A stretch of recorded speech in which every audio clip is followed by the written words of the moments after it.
जय हिंद प्यारे साथियों, दिव्यांश क्लास में आप सभी का हार्दिक स्वागत है, अभिनंदन है। हम आशा करते हैं आप सब बहुत अच्छे होंगे। साथियों, इस क्लास को शिद्दत के साथ देखिएगा क्योंकि आपके लिए बहुत यूजफुल है। ध्यान दीजिए साथियों, कहा गया है किसी वस्तु को 524 रुपये में बेचने से उतना ही लाभ होता है जितना कि 452 रुपये में बेचने से हानि होती है। तो क्रय मूल्य ज्ञात कीजिए। तो ध्यान दीजिए साथियों, क्रय मूल्य कैसे ज्ञात करेंगे। किसी वस्तु को मान लेते हैं सीपी यहाँ पर इतना है। सीपी कुछ भी नहीं, सीपी पता नहीं है।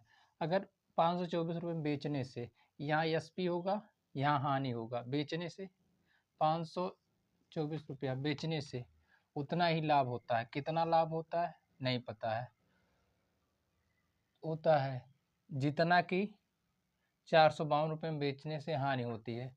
हानि कितना होती है 452 रुपये में, 452 रुपये में। ठीक, उतना जितना, इसका मतलब एक एक हम मान सकते हैं। उतना जितना का मतलब एक एक मान सकते हैं।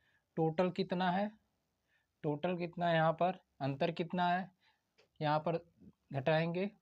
4 में से 2 गया 2, 12 में से 5 गया 7, 72 हो गया।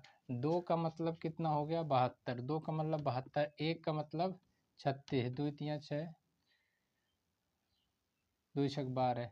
ध्यान दीजिए, फिर उसके बाद अगर 1 का मतलब 36 हो गया तो यहाँ पर देखिए, तो क्रय मूल्य ज्ञात कीजिए। या तो हम इसमें 400 या 452 में या हम 36 जोड़ेंगे, 6 2 8, 8 3 11, 518, या 524 में से 36 घटाएंगे। यहाँ 8 6 14 हो गया और यहाँ 12 में से 3 गया। यहाँ पर देखिए 5 3 8, यहाँ पर ध्यान दीजिए, इसमें 400 में 5 3 8 हो गया। ठीक, 6 2 8 हो गया। ठीक, हम जोड़ेंगे, या तो इसमें से भी 5 घटा देंगे, 488 हो गया। ठीक साथियों, एक तरीका साथियों ये भी है इसको हम 524 और 452 इसको जोड़ लिए, 4 2 6, 5 2 7, 5 4 9, और इसको हम आधा कर दिए। ठीक, आधा हम कर दिए 452 और 524, इसको हम आधा कर दिए। 2 चौक 8, 2 अट्ठे 16, 2 अट्ठे 16। इस तरह साथियों हम लगाएंगे। कोई भी क्वेश्चन होगा साथियों, हम बहुत आराम से लगाएंगे, बहुत हड़बड़ाएंगे नहीं साथियों। इसी तरह सब आएगा और इसी तरह से हर क्वेश्चन को आप लगाएंगे। ठीक, अगला क्वेश्चन चलते, ध्यान दीजिएगा। किसी वस्तु को 436 रुपये में बेचने से उतना ही हानि होती है जितना कि 464 रुपये में बेचने से लाभ होता है।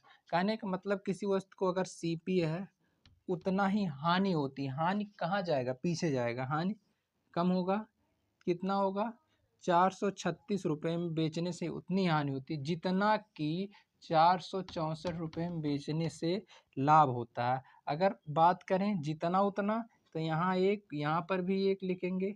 अंतर कितना है, अंतर घटाएंगे। यहाँ पर ध्यान दीजिए 464, यहाँ पे 8 14, 464 में से 436 घटा देंगे। यहाँ पर कितना बचा 8, यहाँ पर कितना बचा 3 2 5, ध्यान दीजिए 28 हो गया। 28 बचा। ठीक, अब यहाँ पर देखिए 2 का मतलब 28, अगर 2 का मतलब कितना होगा, 2 का मतलब ये अंतर कितना 2 का मतलब 28 हो रहा है। तो 1 का मतलब कितना होगा 14 होगा। 1 का मतलब कितना होगा 14 होगा। तो इस तरह से इसमें तो क्रय मूल्य ज्ञात कीजिए। तो इसमें या तो एक इतना जोड़ेंगे या तो इसमें से एक घटाएंगे। तो 436 में 14 जोड़ेंगे, कितना होगा 6 4 10 के 0, 3 1 4 1 5, कितना हो गया 450 हो गया।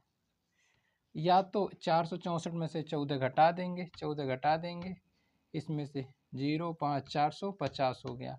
और एक तरीका ये भी है कि दोनों को जोड़ के आधा कर दे। 464, 436 और 464 को जोड़ दिए, 6 4 10 के 0, 6 3 9 10 के 0, 4 4 8 1 9, 0 2 कर दे, 2 चौक 8, 2 5 10, 450 आंसर होगा। साथियों, हम कई तरीके से लगा सकते हैं, केवल आप क्वेश्चन को ध्यान से देखिएगा। हर एक टाइप के क्वेश्चन हम अच्छे से कराएंगे, लेकिन अंत तक वीडियो को देखिएगा। वस्तु को 63, किसी वस्तु को 63 रुपये बेचने से जितना लाभ होता है उससे 2 गुना लाभ 68 रुपये में बेचने से होता है। तो बताइए वस्तु का क्रय मूल्य क्या होगा। कहने का मतलब किसी वस्तु को 63 रुपये में बेचने से, कितने रुपए में, 63 रुपये में बेचने से जितना लाभ होता है उसका 2 गुना लाभ, उसका 2 गुना लाभ 68 रुपये में बेचने से होता है। मतलब यहाँ 1 हुआ तो इतना यहाँ से कितना होगा, 2 गुना, 1 गुना 2 गुना लाभ होगा। तो यहाँ पर 1 हुआ तो यहाँ पर भी 1 होगा। तो इसका मतलब 1 का मतलब कितना होगा, अंतर कितना है, 63 5 5 का 1 का मतलब 5। तो यहाँ पर 1 का मतलब, इस 1 का मतलब निकालेंगे तो यहाँ 63 में से 5 घटा देंगे, 8 बचेगा 58 रुपया। इस तरह से साथियों आंसर हो जाए। किसी वस्तु को 69 रुपये में बेचने से जितना लाभ होता है उससे 2 गुना लाभ 78 रुपये में बेचने से होता है। तो उस वस्तु का क्रय मूल्य, किसी वस्तु को 69 रुपये में बेचने से जितना लाभ होता है उससे 2 गुना लाभ 78 रुपये में बेचने से होता है। तो क्रय मूल्य ज्ञात कीजिए। किसी वस्तु को, मान लीजिए कोई वस्तु सीपी है, उस जितना लाभ होता है 69 रुपये में, 69 रुपये में बेचने जितना लाभ उससे 2 गुना लाभ कितने रुपए में बेचने, 78 रुपये में बेचने से। यहाँ पर 1, ये 2 गुना लाभ हो गया। लेकिन यहाँ पर 1, तो इस 1 का मतलब कितना हो गया, अंतर कितना है, 78। 9 का 1 का मतलब 9, तो इसको घटाएंगे, 69 में से 9 घटा देंगे, कितना बचेगा, 60। 69 में से 9 घटाएंगे, कितना बचेगा, 60। आंसर हो जाएगा साथियों। साथियों बहुत आसान से क्वेश्चन हम बता रहे हैं, बहुत आसान से। इस तरह से अगर आप ट्रिक लगाएंगे तो आपके लिए ऑल द बेस्ट होगा साथियों। तो साथियों इस तरह से सवाल लगाइए और इसको ज़रूर देखिए, तभी आपको समझ में आएगा।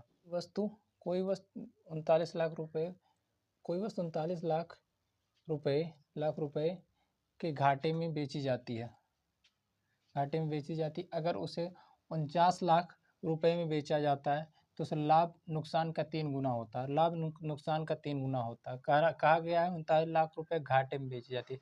सीपीए है, अगर 39 लाख रुपए घाटे में, तो इधर होगा घाटा, हमेशा इधर हानि होता है, हमेशा यहाँ क्या होता है, हानि होता है, और हमेशा यहाँ पर लाभ होता है। ठीक, यहाँ पर देखिए उस 49 लाख रुपए के में बेचा जाता है।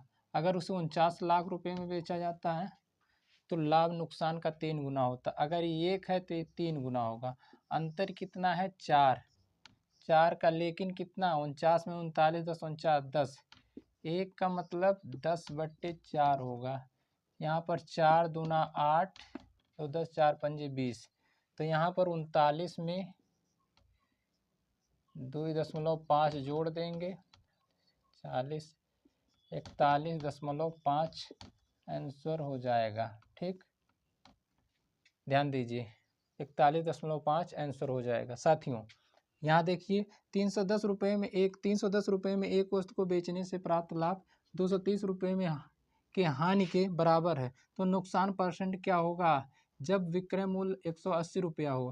कहने का मतलब है कि किसी वस्तु को बेचने से प्राप्त लाभ 230 रुपये के हानि के बराबर, 310 रुपये में, अगर 310 रुपये में बेचने से प्राप्त लाभ के बराबर है, 210 रुपये की हानि के। कहने को 310 रुपये में एक वस्तु बेचने से प्राप्त लाभ, अगर प्राप्त लाभ 310 रुपये में बेचने से प्राप्त लाभ, 310 रुपये में बेचने से प्राप्त लाभ 230 रुपये में बेचने से हानि के, 230 रुपये में बेचने से हानि के बराबर है, तो उसका नुकसान परसेंट क्या होगा। अब यहाँ पर देखिए, अगर बराबर है तो यहाँ पर 1 कर देंगे, अंतर कितना है, 0, 8 3 11 8, यहाँ पर। अब 2 का मतलब, ये 2 है पूरा, ये 2 है पूरा, कितना है, 2 का मतलब 80, तो 1 का मतलब 40। यहाँ देखिए 1 का मतलब कितना होगा, 40। अगर 2 का मतलब 80 है तो 1 का मतलब 40। अब यहाँ 1 का मतलब 40, लेकिन हमें कितना निकालना, 230, 230 में 40 जोड़ें 270 हो गया। अब यहाँ 270 है, लेकिन क्रय मूल्य कितना है, यहाँ पर सीपी जो है 180 रुपया, एसपी जो है 270 रुपया हो गया। ठीक, अंतर कितना है, 8 7 15। यहाँ पर देखो अंतर कितना है, यहाँ पे अंतर अगर देखा जाए तो अंतर कितना है, 8 90 रुपये का अंतर, कितना है, 90 रुपये का। तो 90 बटे 180, 90 बटे यहाँ पर CP, ध्यान दीजिए इसको यहाँ पे निकालेंगे विक्रय मूल्य। यहाँ पर 270 रुपये में से 270 रुपये में से विक्रय मूल्य अगर 180 रुपया है, कुल हानि कितना 270 रुपया, कुल 180 घटा देंगे कितना होगा 90 हो जाएगा बटे 1, यहाँ पर 90 हो जाएगा। ठीक, लेकिन अगर विक्रय मूल्य 180 रुपया, क्रय मूल्य 270 रुपये, CP है SP है। ठीक, तो CP 90 बटे 270 हो जाएगा, गुणे 100 हो जाएगा। ठीक, 9 त्रिक 27, 3 हो गया। अब यहाँ पर 1/3 गुणे 100 कर दिए बराबर 33, सही 1/3% आंसर हो जाएगा साथियों। इस तरह से आपको क्वेश्चन लगाना है, जिस तरह से हम बता रहे हैं यही ऑल द बेस्ट है। इस तरह से एग्जाम में पूछा जाएगा। इसी तरह से ट्रिक लगा के आप अगर लगाएंगे तो आप समझ लीजिए कि ये एकदम अच्छे से क्वेश्चन लगा लेंगे सभी क्वेश्चन। तो इसी के साथ थैंक यू सो मच, अगले दिन मिलते हैं, बहुत बहुत धन्यवाद।